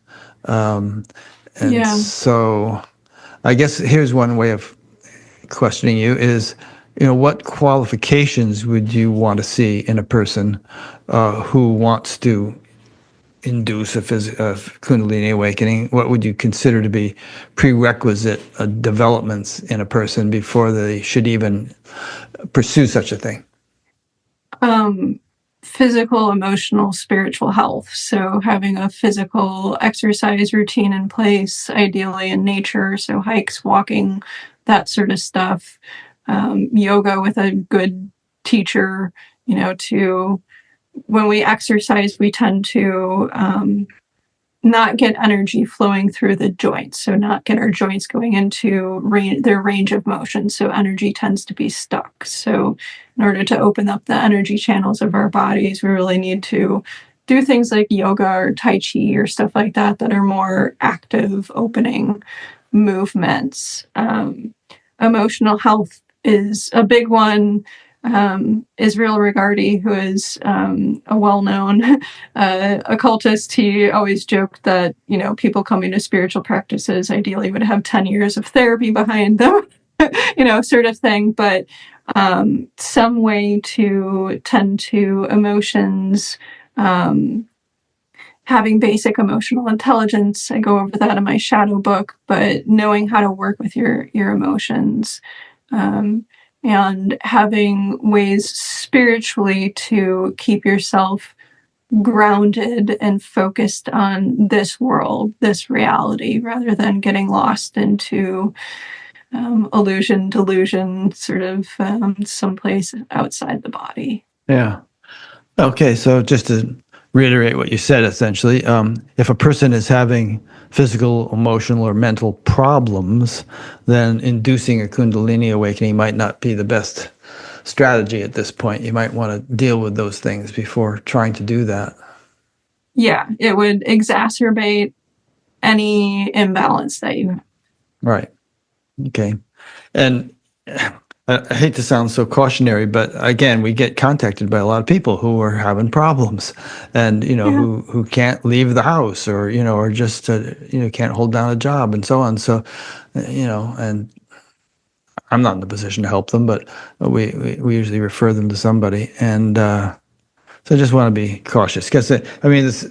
It's kind of a cliche, but the spiritual path is a marathon, not a sprint, and you want to kind of proceed, again, safety first. You want to proceed in a cautious, not wimpy, but cautious, and and careful healthy way, so that it enhances your life as you go along, not degrades it in any way. Yeah, I mean, the best thing that I can relate to people, because it is easy to insert so much fear in this discussion. And I will say that Kundalini awakening has changed my life in so many ways. You know, I look at reality, I look at myself so differently, and I'm grateful for all that I've been able to heal and experience. And so I don't want that to get lost. Good. But Yeah. I would also say that if it is your choice to have a gradual awakening where you learn more skills, where you get to know yourself better, where you sort of are able to kind of walk from shore into the ocean and gradually learn how to swim, that is a path I would recommend, rather than to suddenly find yourself drowning in deep sea water and have to try to figure out how to get your way back to shore. So, Right. yeah. Okay, good. There's another question. This one is from Kenny Hogan in Johnstone, Scotland. I wish I could do this with Kenny's accent, but Mary has articulated her Kundalini awakening and her experiences of many past lives. Does she have any inkling as to how her advanced state of consciousness will play out in future lives? You think you're going to have future lives? And if so, what do you think? I really am hoping that this is my last lifetime. Oh, come on. We want you back. I know that that sounds a bit arrogant, or, you know, maybe just a bit like, oh, hey, maybe she should go back to therapy. And, you know, fair point. But um, I can, one of the things that has happened to me is that, you know, people talk, I'm going to talk about this in kind of more of an abstract way, rather, because I haven't really had visions of future lives. So I'm going to talk about it a little bit more conceptually, which is that people talk all the time about present moment consciousness, and like I was just like, okay, yeah, you know, you know, that sort of thing, like, you know, yoga term, like my yoga teacher would say it, like, that's cute, you know, namaste, you know, that sort of thing. But one of the things that ended up happening was that as I healed all of this past stuff, that my timeline sort of rolled up from the past to the present. And also when I looked at all of my anxieties and fears, that like sort of the future rolled up into the present moment as well. And so while I'm talking about this stuff, I know that it's instructional and helpful for other people, hopefully. But at the same point, I'm, you know, uh, very present in this moment and possibly what, you know, I need to do tomorrow, and not really thinking about the rest anymore. Okay. Yeah. I know in my own case, I went through many years of feeling like, oh God, I hope this is my last life. And, you know, I just want to get out of here and not come back. And now my attitude is more like, whatever. You know, okay, God, you know, use me as you will. Either I don't come back or I do come back. Or it's not really in my hands, and I don't have a strong vested interest in it. If whatever, you know, the divine will has in store, I'm on board with it.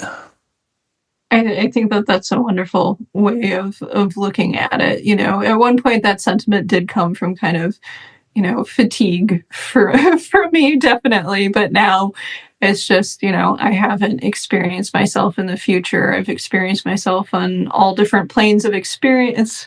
I had all sorts of dreams that are like movies of me in different realities, past lives, ancestral stuff, all that sort of stuff. And, you know, but no future. So maybe I will, maybe I'm just not open to it, but we'll see what happens. Okay, good. All right. So, any other points before we begin to wrap up? Things that you're going to think tomorrow? Oh, I should have said that. Well, it's not tomorrow, so. Yeah, right. But if I were to invite my, you know, tomorrow self in, I would again repeat, you know, just kind of the thought that it is so rare for people to be willing to look at themselves and to work on themselves. And so, Yeah, in if fact, some what you might call new Advaita teachers just would keep emphasizing there is no self, don't bother looking at yourself because it's an illusion. It doesn't exist, don't do practices because it only reinforces the notion of a practicer. And they go on and on. You're already enlightened. All you have to do is realize that and you're done. And Yeah.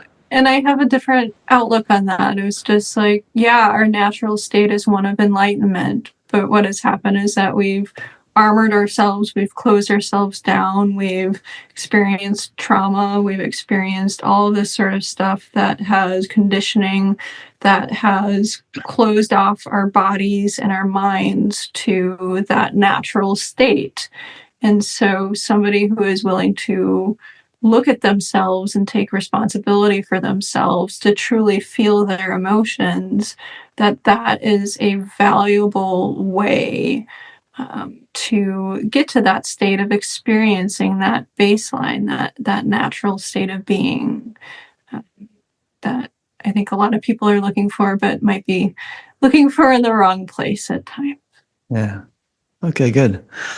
So you mentioned that you work with people and you have little healing groups or whatever you called them and all. So give us an overview of how people can plug in to what you do and, connect with you in various ways.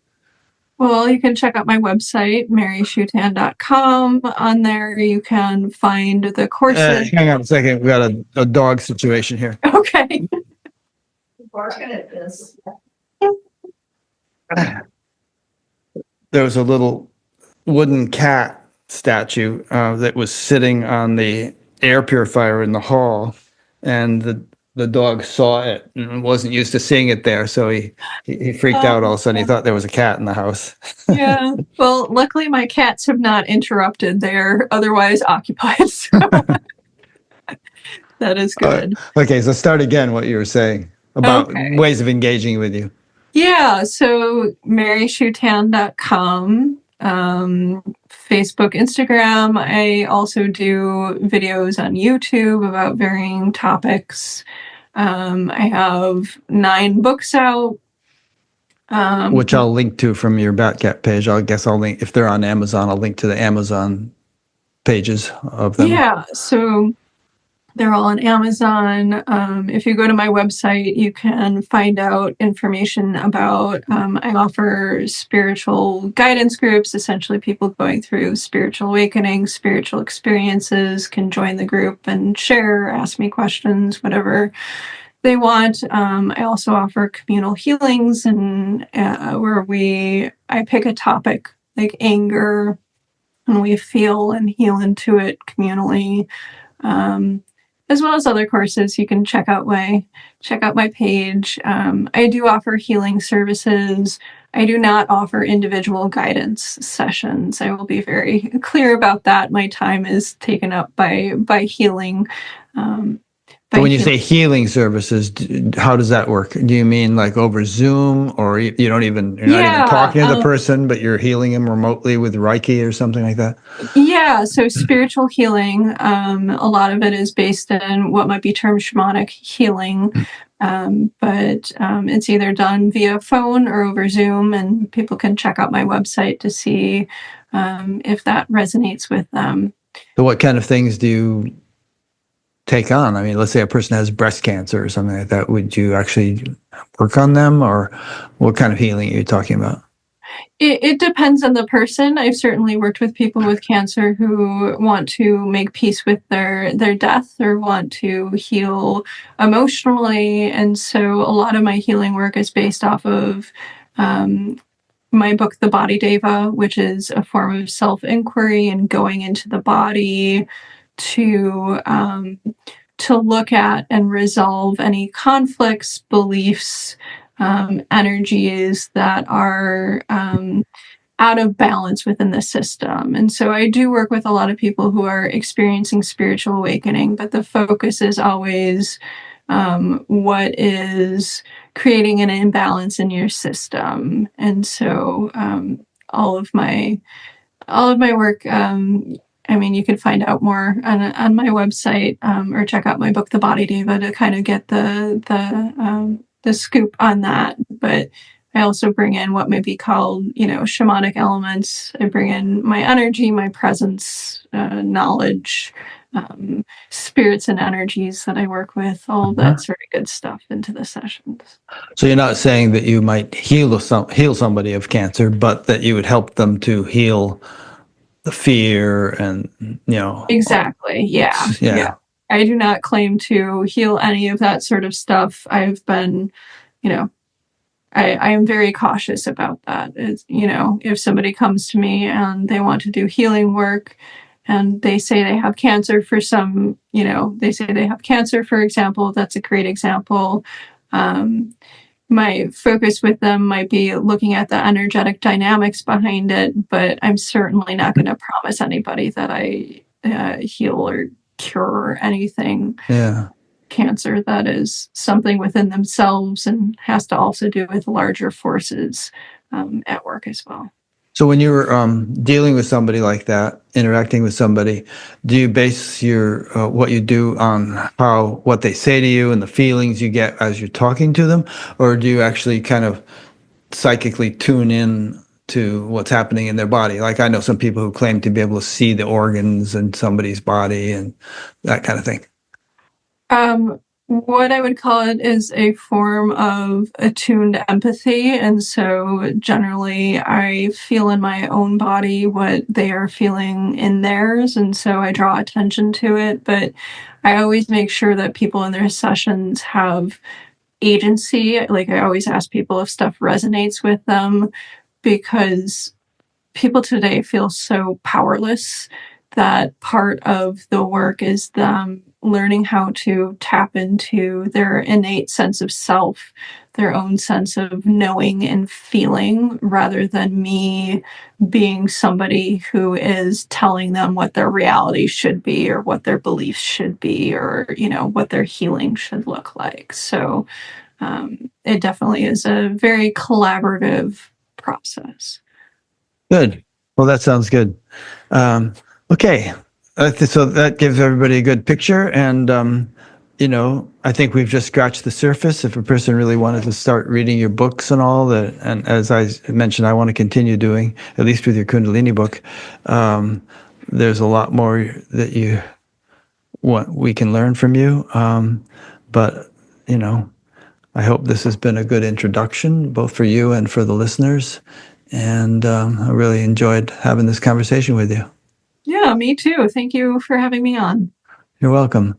And thanks to those who've been listening or watching. And again, we have a new website. Take a look at it and play around with it. And let us know if you encounter any difficulties or find any mistakes or anything like that. Any pages you can't reach or something. All right. Thanks a lot.